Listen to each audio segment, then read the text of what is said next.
Dear student, today we will discuss about the modification of Bentham's utilitarianism.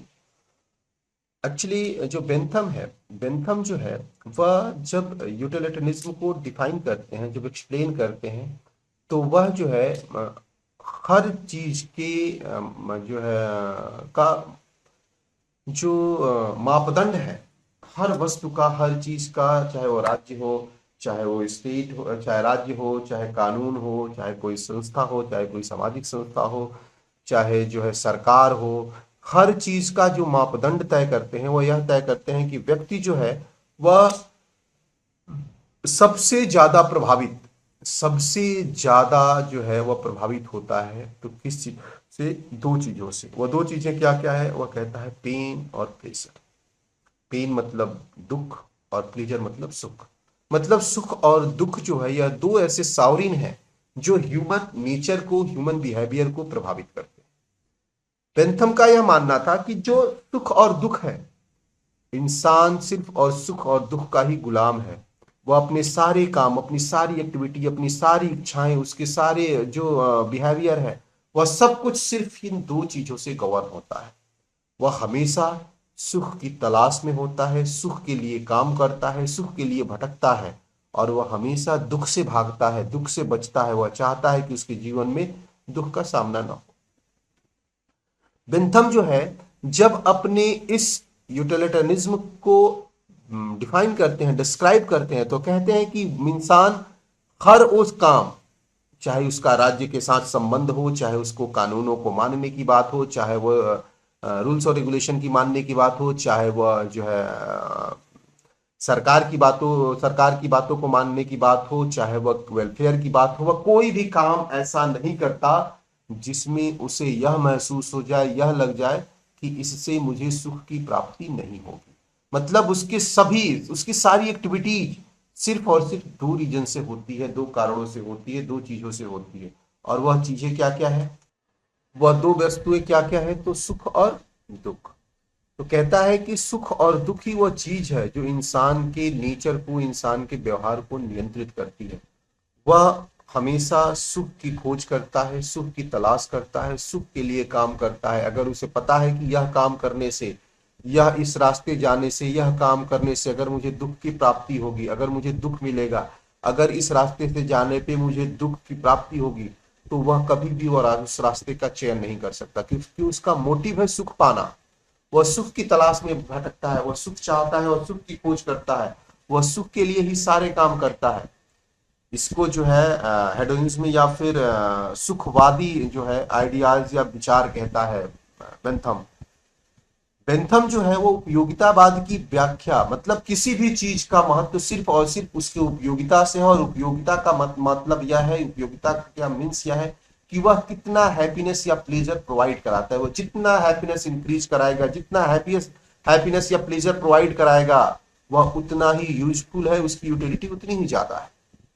Bentham जो है अपने इस यूटिलिटरिज्म में हर उस चीज को जज करने का सिर्फ एक मानदंड तय करता है कि वह अगर हमारे सुखों की वृद्धि में सहायक है, अगर वह हमारे प्लेजर या हैप्पीनेस को इंक्रीज करने में हेल्पफुल है, तो वह उसकी यूटिलिटी हमारे लिए है, और वह जो है हमारे लिए बेनिफिशियल है, और हम उसको सही मानते हैं, नैतिक मानते हैं, उचित मानते हैं।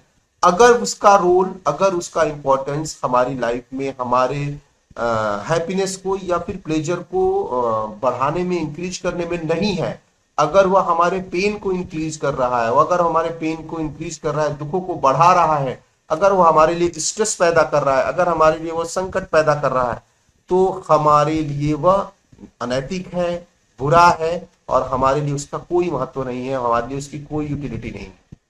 तो वह जो है अपने विचारों से, अपने यूटिलिटरिज्म के विचारों से यह बताने का प्रयास करता है कि हर चीज की जो है, हर चीज का इंपॉर्टेंस उसके यूटिलिटी से, उसके महत्व से, उसके सुख में वृद्धि के से तय होता है। फिर वह आता है बेंथम की जो है वह बताता है कि इंसान को जो है वह बेंथम अपने यूटिलिटरिज्म बताता है कि अगर आप दुख और सुख को मापोगे तो आप उसको माप सकते हो। तो इस तरह से जो है वह 14 तरह के 14 टाइप्स के जो है वह सुख बता देता है और 12 टाइप के दुख बता देता है। ठीक, फिर वह सुख और दुख को के सोर्स भी बता देता है कि वो कौन कौन से सोर्सेज हैं जिससे सुख और दुख की प्राप्ति होती है। जब हम मिल पे आते हैं तो मिल जो है वह इन सारी धारणाओं को रिजेक्ट कर देता है। वह कहता है कि बेंथम की सुख और दुख जो है यह दो ऐसे सावरिन हैं, यह दो ऐसे इमोशंस हैं जो है ह्यूमन नेचर को क्या करते हैं, गवर्न करते हैं।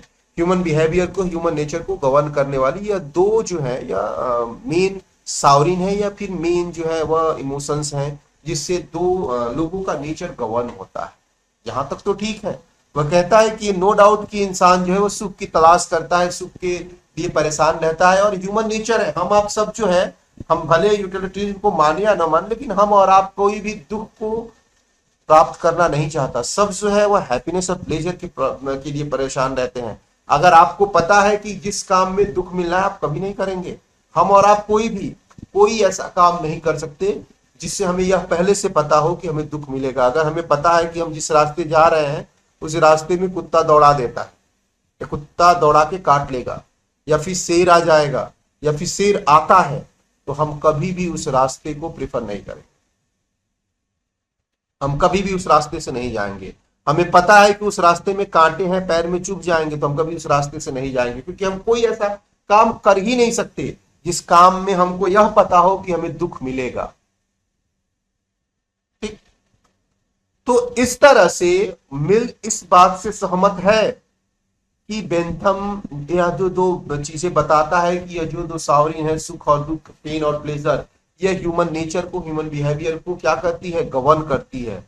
लेकिन वह इसके बाद जो वह यह कहता है कि सुखों की जो सुख की मात्रा है वह जो है उसके क्वांटिटी से डिसाइड होती है, क्वालिटी से नहीं। वह कहता है कि सुखों की मात्रा को मापा जा सकता है और उसकी क्वांटिटी ही सुख को डिसाइड करती है। तो कहता है कि नहीं, वह कहता है कि सुखों में कहता है कि क्वांटिटी और क्वालिटी में कोई अंतर नहीं है। बेंथम का मानना है कि सुख जो है, सुख होता है, वह उसकी क्वांटिटी क्या है और क्वालिटी क्या है ये मायने नहीं रखती। वह जो है सिर्फ सुख मायने रखती है। कैसे भी सुख मिले, चाहे उसकी क्वांटिटी जैसी भी हो, क्वालिटी जैसी भी हो, सुख मिलना चाहिए। और इंसान सिर्फ सुख के पीछे भागता है, वह क्वांटिटी और क्वालिटी की बात नहीं करता है। मिल कहता है कि नहीं,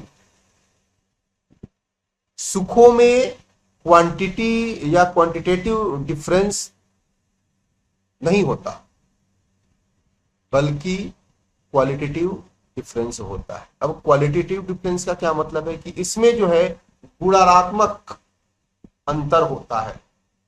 ठीक, सभी सुख एक तरह से नहीं होते, सुखों की क्वालिटी में फर्क होता है। ठीक, जैसे कि वो कहता है कि बेंथम जो है वह कहता है, बेंथम जो है अक्सर कहता है, Bentham always say that quantity of pleasure being equal pushpin is as good as poetry.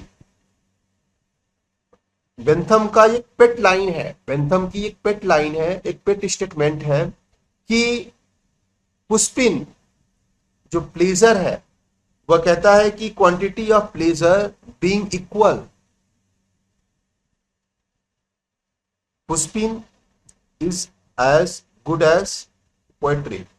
मतलब जितना आनंद, जितना सुख हमें पोएट्री में मिलता है, उतना ही सुख हमें पुष्पिन, जो एक पुष्पिन एक गेम है बच्चों का, वह पुष्पिन में मिलता है। एक मिल जो है इसको रिजेक्ट कर देता है, मिल रिजेक्ट कर देता है और मिल कहता है कि यह हो ही नहीं सकता। क्या कि दोनों में जो है वह बराबर की मात्रा में, दोनों में बराबर की मात्रा में क्या मिले, कि दोनों में इक्वल जो है वो हो। ठीक, मिल जो है रिजेक्ट कर देता है इस क्लेम को, बेंथम के इस क्लेम को मिल जो है वो रिजेक्ट कर देता है कि all pleasure are quantitatively equal, सब जो है वो कहता है कि सारे सुख बराबर हो ही नहीं सकते।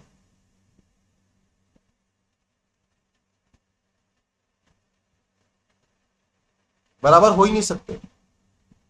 अब वो कहता है कि दोनों सुखों की क्वालिटी में अंतर होता है।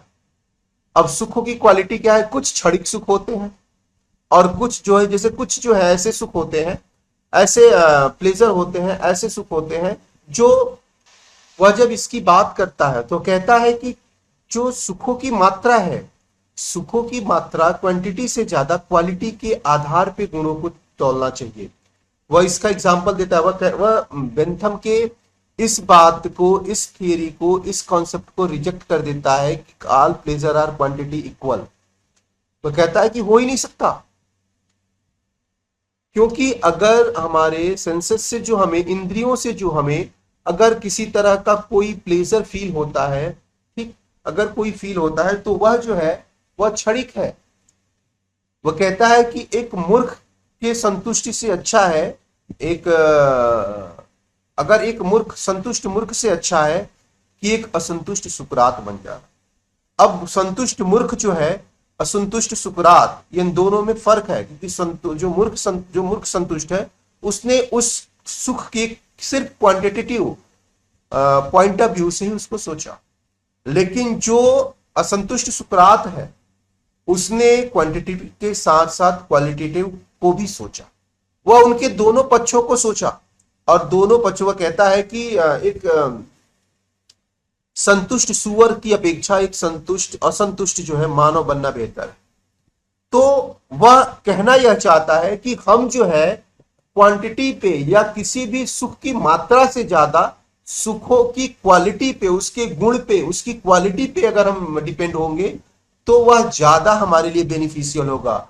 और जो हम भौतिक सुख की जगह नैतिक सुख की बात करता है मिल, वह कहता है कि सुख जो होता है वह मोरल होता है। वह जो हम अगर सुख की प्राप्ति की बात करते हैं तो हमें सुख के मोरल जो है जो उसकी क्वालिटी है, उस क्वालिटी पे बेस जो है प्लेजर ही हमारे लिए बेनिफिशियल होगा, क्वांटिटिव बेस प्लेजर नहीं हमारे लिए बेनिफिशियल होगा। वह कहता है कि इंसान को, मनुष्य को असंतुष्ट सुकरात बनना बेहतर है एक मूर्ख जो है संतुष्ट मूर्ख बनने से। कहता है कि संतुष्ट मूर्ख जो है उसकी कोई क्वालिटी नहीं है, लेकिन असंतुष्ट सुकरात जो है वह उस सुख के क्वालिटी को आधार बनाता है, बेस बनाता है। इसलिए कहता है कि कभी भी अगर आप सुख की तुलना कर रहे हैं तो क्वांटिटिव जो प्लेजर है उससे ज्यादा इंपॉर्टेंट होता है क्वालिटेटिव प्लेजर। तो मात्रात्मक अंतर सुखों में हो या नहीं होता, जब सुखों में होता क्या है, गुणात्मक अंतर होता है कि उसमें जो है क्वालिटेटिव डिफरेंस होता है कि सुख जो है वो कितना अच्छा है, उसमें उसकी क्वालिटी क्या है, उसके गुण क्या है, वह ज्यादा अच्छा होता है। इसीलिए वह कहता है कि यह जो है मूर्ख के, एक संतुष्ट मूर्ख से अच्छा एक असंतुष्ट सुकरात है। जबकि बेंथम कहता है कि all pleasure are equal, quantitative equal. फिर वह कहता है कि the pleasure of pushpin as good as the poetry, मतलब जितना आनंद, जितना सुख आपको पोएट्री पढ़ने में मिल रहा है, उतना ही सुख आपको क्या एक पुष्पिन में मिल रहा है। मतलब यह है कि आपको जो है जितना आनंद एक लिटरेचर की बुक पढ़ने में मिल रहा है या फिर आपको जो है रविन्द्रनाथ टैगोर की किसी बुक पढ़ने में मिल रहा है, क्या उतना ही आनंद आपको जो है घूमने में मिल सकता है? और अगर मिल रहा है तो इसका मतलब है कि आपकी जो चॉइस है, उस चॉइस में आपको जो सबसे बेहतर होगा, आप सबसे ज्यादा सुख आपको उसी से मिलेगा। अगर आपको लिटरेचर पढ़ना पसंद है तो आपको रविन्द्रनाथ टैगोर की बुक से मिलेगा सबसे ज्यादा संतुष्टि या खुशी मिलेगी। लेकिन अगर आपको घूमना पसंद है तो आपको क्या होगा, आपको उस घूमने से आपको ज्यादा खुशी मिलेगी। तो यह जो है वह कहता है कि आप जो क्वालिटी है वह क्वालिटी ही डिसाइड करती है कि सुख में जो है वह कैसा है। तो वह कहता है कि जो प्लेजर है, जो सुख है, उसमें क्वांटिटिव डिफरेंस नहीं पाया जाता, उसमें क्वालिटेटिव डिफरेंस पाया जाता है। और यह जो है एक इंपॉर्टेंट पहलू है, क्योंकि जो प्लेजर है वह मोरल और नैतिक होना चाहिए, वह जो है भौतिक नहीं होना चाहिए। भौतिक सुख की बात वह नहीं करता, वह नैतिक सुख की बात करता है, वह मोरल प्लेजर की बात करता है, वह मोरालिटी की बात करता है, जो जॉन स्टुअर्ट मिल है। इस प्रकार जब मिल जो है बेंथम के बेंथम के जो यूटिलिटरिज्म है उसको जो है, जब उसमें वह उस संशोधन करता है, उसमें जब वह सुधार करता है, उसमें जब वह मॉडिफिकेशन करता है, तो वह करता क्या है कि वह उसमें नैतिकता और सामाजिकता का समावेश कर देता है। कहता है कि क्वालिटेटिव जो डिफरेंस है वह इस कारण से भी आएगा, और यह होना भी चाहिए, क्योंकि हमें जो है वह भौतिक या फिजिकल जो प्लेजर पे डिपेंड ना होके मोरल और सोशल जो है प्लेजर पे क्या होना चाहिए, बेस होना चाहिए, डिपेंड होना चाहिए। वह कहता है कि इस अगर हमारा सुख जो है वह दूसरों को क्या शिक्षा देगा, दूसरों को क्या एजुकेट करेगा, दूसरे को क्या दर्शाएगा, तो कहता है कि इसलिए हमारा जो सुख है, हमारा जो प्लेजर है, वह मोरालिटी और सोशल पीस होना चाहिए, क्योंकि समाज जो है उससे सीखे, समाज जो है ऐसे कामों को करने के लिए प्रेरित हो। तो हमारा जो सुख है वह क्वालिटेटिव होगा, गुणात्मक होगा, तो लोगों में एक गुणात्मक जो है प्रभाव जाएगा, और इसका जो इम्पैक्ट सोसाइटी पे पड़ेगा वह सोसाइटी के लिए भी और हमारे लिए भी वह बेनिफिशियल होगा। क्योंकि एक अच्छी सोसाइटी, हमारा काम ही as a philosopher, as a politician, हमारा काम क्या है, हमारा काम है एक अच्छी सोसाइटी को फॉर्म करना, बनाना। तो वह जो बेंथम की आइडिया जो क्वांटिटिव बेस आइडिया है, उसको वह क्वालिटी बेस आइडिया करता है, और कहता है कि इसमें मोरालिटी और सोसाइटी के लिए, क्योंकि अगर बिना सोसाइटी को इन्वॉल्व किए आप वेलफेयर का काम ही नहीं कर सकते। आप ऐसी क्वालिटी बेस जो है वह प्लेजर जो है वह कहीं से भी खोज भी नहीं सकते। आप जो है उस क्वालिटी बेस प्लेजर के लिए आपको वेलफेयर का काम करना पड़ेगा, क्योंकि उसमें जो है गुणात्मक मात्रा ज्यादा होगी, उसमें गुण ज्यादा होगा, उसमें क्वालिटी ज्यादा होगी। दूसरा जो उसने जो है मॉडिफिकेशन बताया, दूसरा उसने जो संशोधन या रिफॉर्म्स बताया बेंथम के यूटिलिटरिज्म में, उसने यह बताया कि यह जो सुख और दुख है, यह जो है पेन और हैप्पीनेस है या पेन और प्लेजर है, इसको जो है किसी भी स्केल से, किसी भी मापदंड से मापा नहीं जा सकता। इसका जो है मेजरमेंट नहीं लिया जा सकता। चाहे वह कहता है ना कि उसके पास एक हेडोनिज्म जो है स्केल है, या फिर हेडोनिज्म जो है एक मापदंड है जिसके आधार पे वह उसको नाप सकता है। तो कहता है कि सुख और दुख को कभी मापा नहीं जा सकता, और यह जो है एक हास्यास्पद विषय है। हास्यास्पद इसलिए है कि आप सुख और दुख को कैसे माप सकते हैं। सुख और दुख को मापने के लिए अगर आप में एक तो उतनी क्वालिटी होनी चाहिए, उतनी जो है आपके पास नॉलेज होनी चाहिए, उतनी विद्वता होनी चाहिए। दूसरी चीज वह बताता है कि उसको तभी कोई माप सकता है जब उसके पास उन दोनों का अनुभव हो, सुख और दुख दोनों का अनुभव हो, तब आप मान सकते हैं कि किसमें ज्यादा आनंद है, किसमें ज्यादा जो है खुशी है।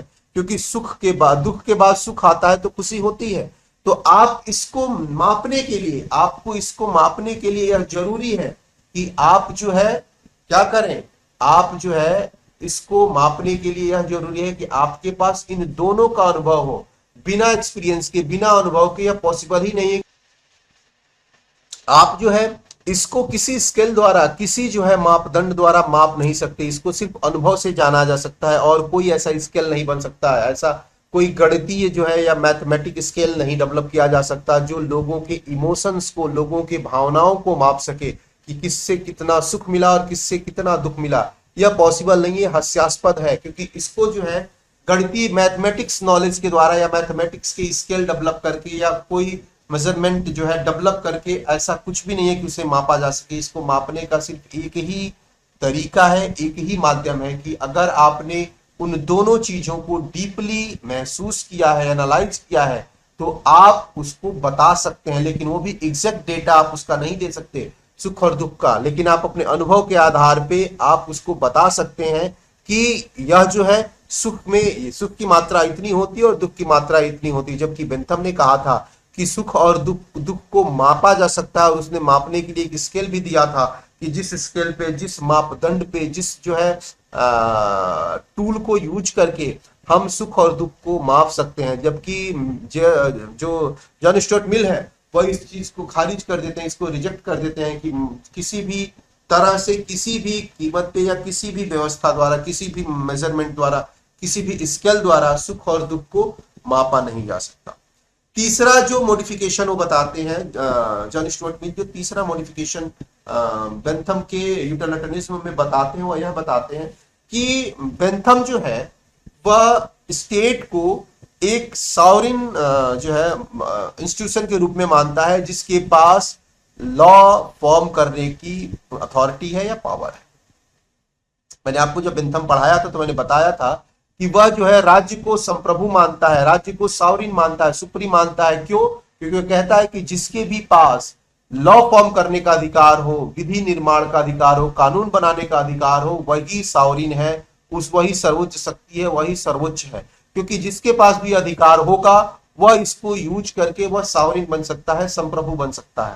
तो वह कहता है कि यह जो राज्य है वह सॉवरेन और संप्रभु है, क्योंकि उसके पास कानून बनाने की शक्ति है, कानून बनाने का अधिकार है, कानून बनाने की अथॉरिटी है। मिल ठीक इसके विपरीत कहता है। मिल कहता है कि विधि निर्माण के कारण जो है स्टेट जो है वह स्टेट नहीं है, क्योंकि स्टेट जो है वो क्या है, एक मोरल ऑर्गेनाइजेशन है, एक नैतिक संगठन है जो लोगों को नैतिकता का पाठ पढ़ाता है, जो मोरालिटी पढ़ाता है, जो लोगों को कोऑपरेशन पढ़ाता है, जो लोगों को एक दूसरे का हेल्प करना, एक दूसरे के साथ जो है वह कोऑपरेशन सिखाता है। जो स्टेट जो है उसका मेन मोटिव लोगों को मोरालिटी, कोऑपरेशन और एक जो है वह वेल डिसिप्लिन्ड जो है पीपल्स बनाना है। वह जो है लोगों को यह सिखाता है कि लोग जो है वह मैनर्ड हो, लोग जो है वह नैतिकता के साथ रहे, लोग जो है वह व्यवस्थित रहे। वह कहता है कि राज्य की जिम्मेदारी है कि राज्य जो है नैतिकता का पाठ पढ़ाए। अगर राज्य को लग रहा है कि लोग जो है वह नैतिकता की जगह अनैतिक हो रहे हैं, नैतिक की जगह अनैतिक हो रहे हैं, और लोग जो है वह अपने दिशा से भटक रहे हैं, लोग जो है वह विकास की तरफ अग्रसर नहीं है, लोग जो है वह डिसिप्लिन्ड नहीं है, लोग जो है वह जो कोऑपरेशन में अपना रोल नहीं दे रहे हैं, लोग जो है उनका नेचर परिवर्तित हो रहा है, चेंज हो रहा है। तो स्टेट को वह कहता है कि स्टेट की रिस्पॉन्सिबिलिटी है कि वह इसमें इंटरफियर करे और लोगों को सही रास्ते पे लाए, लोगों को नैतिकता सिखाए, लोगों को मोरालिटी सिखाए, लोगों को कोऑपरेशन सिखाए। ये स्टेट की रिस्पॉन्सिबिलिटी है। वह जो है स्टेट को यह जिम्मेदारी देता है कि स्टेट जो है वह एक, चूंकि स्टेट को वह मोरल ऑर्गेनाइजेशन मानता है, तो अब मोरल ऑर्गेनाइजेशन मानने के नाते वह मानता है कि स्टेट की यह रिस्पॉन्सिबिलिटी है कि वह मोरालिटी को प्रमोट करे, वह लोगों को कोऑपरेशन सिखाए, लोगों को है डिसिप्लिन सिखाए, लोगों को जो है सही और गलत का अंतर बताए, वह लोगों को भटकने से बचाए। क्योंकि जब तक सारी व्यवस्थाएं सही नहीं होंगी, जब तक लोग सही नहीं होंगे, जब तक लोग मोरल और नैतिक नहीं होंगे, लोग जब तक वेल डिसिप्लिन नहीं होंगे, तब तक किसी भी सोसाइटी का विकास, डेवलपमेंट नहीं हो सकता।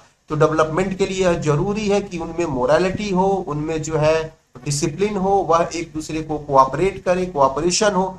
जबकि ठीक इसके विपरीत हॉब्स जो है इसके विपरीत जो है बेंथम कहता है कि राज्य जो है वह सिर्फ और सिर्फ विधि निर्माण करता है, इसीलिए वह सॉवरेन है, और वह जो है स्टेट को सिर्फ और सिर्फ लीगल या लॉ फॉर्म के या लॉ जो है क्रिएट करने वाला या फॉर्म करने वाला इंस्टीट्यूशन के रूप में वह उसको एक्सप्लेन करता है, और इसीलिए उसे एक सॉवरेन इंस्टीट्यूशन मानता है। और यह जो है वह उसे मोरल एस्पेक्ट से जज करता है और कहता है कि स्टेट जो है एक मोरल या ऑर्गेनाइजेशन है जिसका मेन ऑब्जेक्टिव जो है लोगों को मोरालिटी सिखानी है, लोगों को कोऑपरेशन सिखाना है, लोगों को डिसिप्लिन करना है।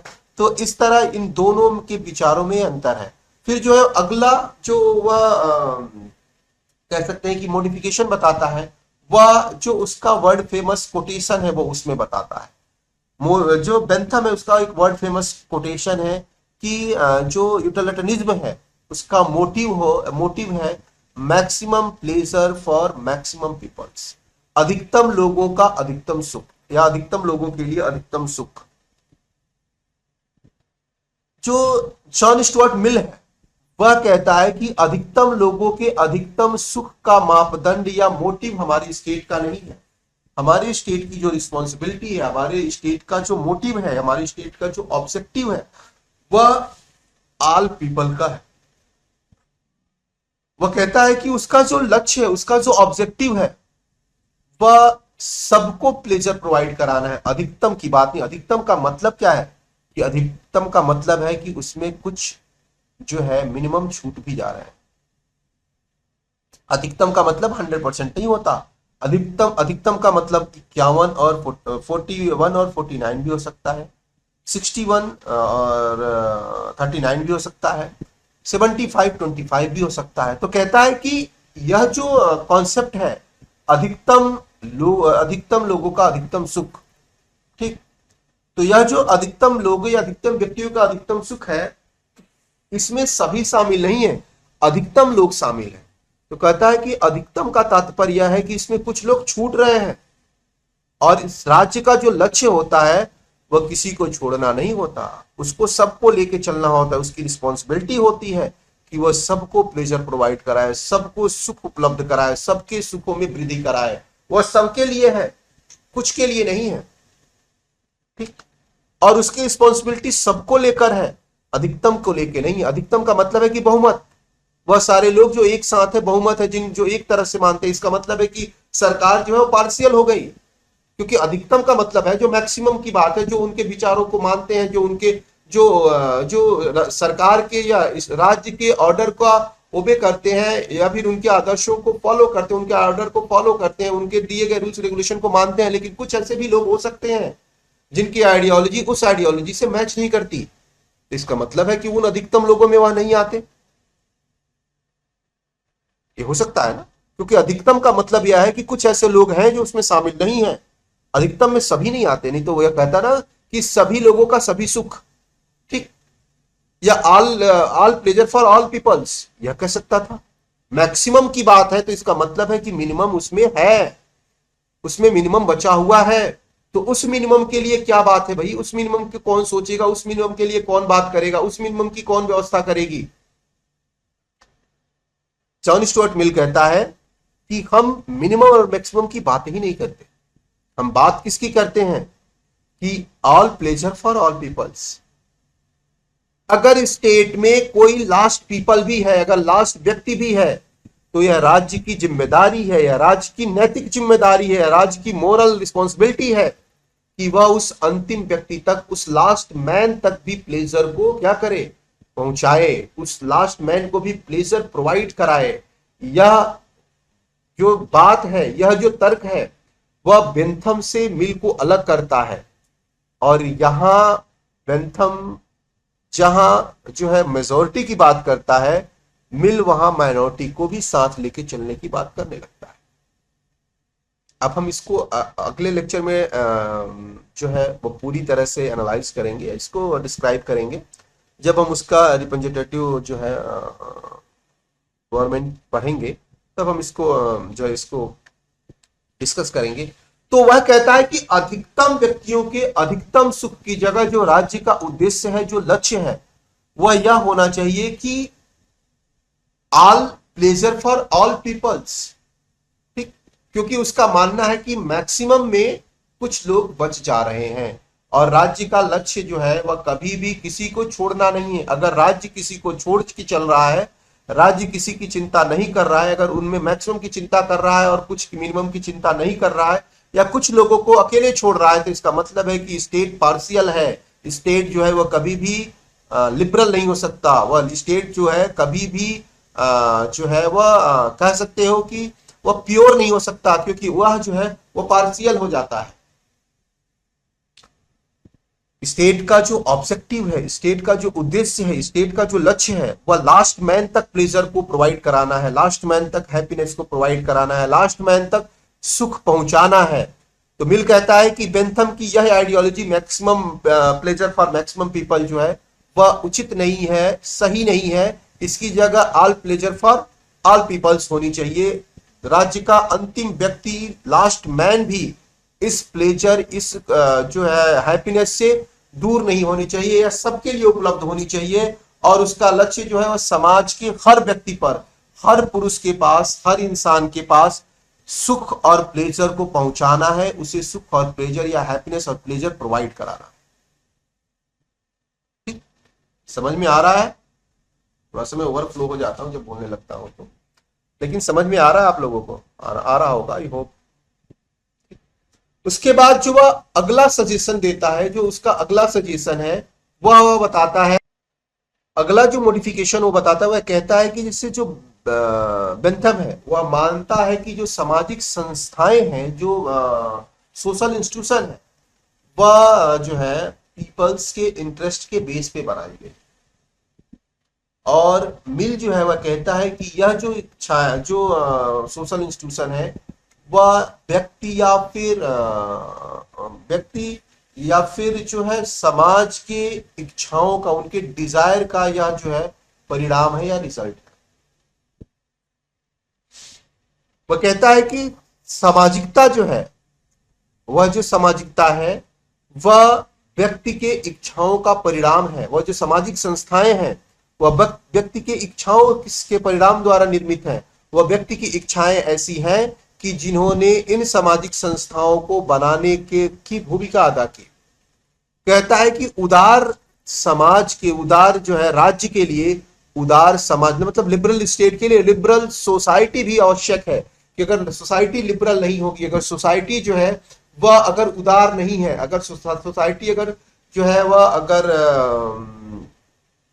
लिबरल नहीं है, तो स्टेट के लिबरल होने से कोई बेनिफिट नहीं होगा, कुछ भी लाभ नहीं होगा। अतः यह आवश्यक है, अतः यह जरूरी है कि जो सोसाइटी है अगर वह लिबरल है तो राज्य भी लिबरल हो, अगर स्टेट लिबरल है तो सोसाइटी लिबरल हो। क्योंकि दोनों जब रहेंगे लिबरल तभी लोगों का डेवलपमेंट या लोगों का विकास हो पाएगा। यह कंपलसरी है कि जब तक सोसाइटी लिबरल नहीं रहेगी तब।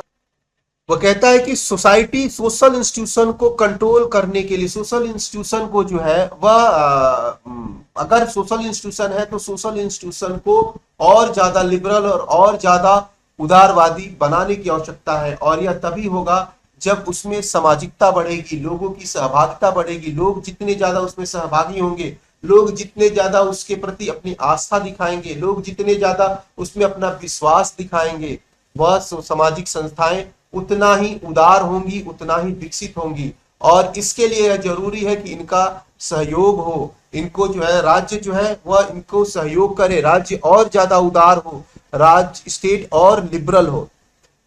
मिल जो है वह राज्य द्वारा इकोनॉमिकल मैटर में भी इंटरफियर करने का सजेशन देता है।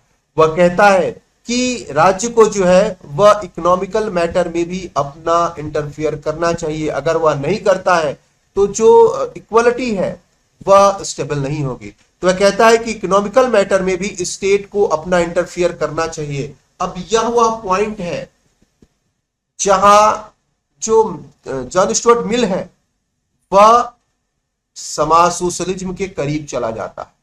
क्योंकि जब वह राज्य को यह अधिकार देता है कि राज्य जो है वह इकोनॉमिकल फैक्टर में, इकोनॉमिकल मैटर में इंटरफियर कर सकता है, तो वह जो है सोशलिज्म के करीब चला जाता है और बेंथम की आइडियोलॉजी से दूर हो जाता है। क्योंकि बेंथम जो है वह एक व्यक्तिवादी है, वह एक कैपिटलिस्ट है, वह एक इंडिविजुअलिज्म है, इंडिविजुअलिज्म को सपोर्ट करता है। जबकि जब यह, हालांकि मिल भी जो है वो व्यक्तिवादी है और वह जो है व्यक्ति की बात करता है, लेकिन जब वह इस विचार पे आता है, इस आइडियोलॉजी पे आता है कि स्टेट को इकोनॉमिकल मैटर में, इकोनॉमिकल फैक्ट जो इकोनॉमिकल मैटर है या फिर इकोनॉमिकल इश्यूज हैं उसमें इंटरफेयर करना चाहिए, उसमें जो है उसको इंटरफेयर करने का अधिकार है, तो इसका मतलब है कि वह जो है सोशलिज्म आइडियोलॉजी के करीब चला जाता है, वह जो है सोशलिज्म के करीब चला जाता है और बेंथम से दूर चला जाता है। तो आशा करता हूं कि आप लोगों को जो यह मॉडिफिकेशन है यूटिलिटेरियनिज्म का, जो बेंथम द्वारा दिए गया जो यूटिलिटेरियनिज्म है या क्लासिकल यूटिलिटेरियनिज्म है, उसमें जो मॉडिफिकेशन है या जो रिफॉर्म्स हैं जो जॉन स्टुअर्ट मिल ने बताए हैं वह आप लोगों को समझ में आ गया होगा। और मैं फिर से उसको थोड़ा सा ब्रीफ कर देता हूँ। वह उसने बेसिकली जो बताए हैं। पहला तो उसने बताया कि जो है वह क्वांटिटिव डिफरेंस नहीं होता बल्कि क्वालिटेटिव डिफरेंस होता है। दूसरा वह बताता है कि किसी भी स्केल द्वारा जो है और सुख और दुख को मापा नहीं जा सकता। ठीक। तीसरा वह बताता है कि स्टेट जो है वह एक मोरल ऑर्गेनाइजेशन है, जबकि बेंथम बताता है कि वह एक सावरिन है, क्योंकि उसके पास लॉ फॉर्म करने का राइट होता है। चौथा वह बताता है कि हम जो स्टेट का ऑब्जेक्टिव है वह maximum pleasure for maximum people ना होके all pleasure for all people का है। और वो स्टेट का जो ऑब्जेक्टिव है कि उससे कोई भी व्यक्ति छूट नहीं सकता, किसी भी व्यक्ति को छोड़ नहीं सकता। और बाकी जो है वह यह है कि वह जो है कहता है, उसका यह मानना है कि जो सोशल इंस्टीट्यूशन है वह जो है जो ह्यूमंस इंटरेस्ट के बेस पे बने हुए हैं, पीपल्स इंटरेस्ट के बेस पे बने हुए हैं, जबकि मिल का मानना था कि यह जो है उनके इच्छाओं पे द्वारा निर्मित है। और उसके बाद फिर वह कहता है कि जहाँ पे बेंथम कहता है कि स्टेट को जो है वह प्रॉपर्टी या फिर इकोनॉमिकल मैटर में किसी तरह का कोई इंटरफियर नहीं करना चाहिए, उसको ऐसा काम नहीं करना चाहिए जिससे लोगों को यह महसूस हो कि इसमें खुशी से ज्यादा हमें दुख मिल रहा है। तो वह जो है एक तरह से स्टेट को बैरिकेड करता है, स्टेट को जो है वह रोकता है कि आप जो इकोनॉमिकल मैटर में उसमें कोई सजेशन नहीं दे सकते, कोई इंटरफियर नहीं कर सकते। जबकि मिल कहता है कि स्टेट को जो है इकोनॉमिकल मैटर में भी अगर उसे लग रहा है तो उसको क्या करना चाहिए, उसको उसमें इंटरफियर करना चाहिए, उसको इससे इंटरफियर करके अगर अगर कोई इशू है तो उस इशू को सॉल्व करना चाहिए। और इस तरह से जब यह वह जो है इकोनॉमिकल मैटर में इंटरफियर की बात करता है, जब इंटरफियर का सजेशन करता है, तो वह जो है वह अपने इंडिविजुअलिज्म की आइडियोलॉजी से दूर हो जाता है, वह बेंथम की आइडियोलॉजी से दूर हो जाता है और वह सोशलिज्म के करीब चला जाता है। क्योंकि सोशलिस्ट इस आइडियोलॉजी में ही, सोशलिज्म आइडियोलॉजी में ही या राज्य को यह अधिकार दिया जाता है, स्टेट को यह अधिकार दिया जाता है कि वह जो है वह प्रॉपर्टी या फिर वह जो है इकोनॉमिकल मैटर में इंटरफियर या हस्तक्षेप करे। ओके, चलिए फिर मिलते हैं अगले लेक्चर में। Thank you.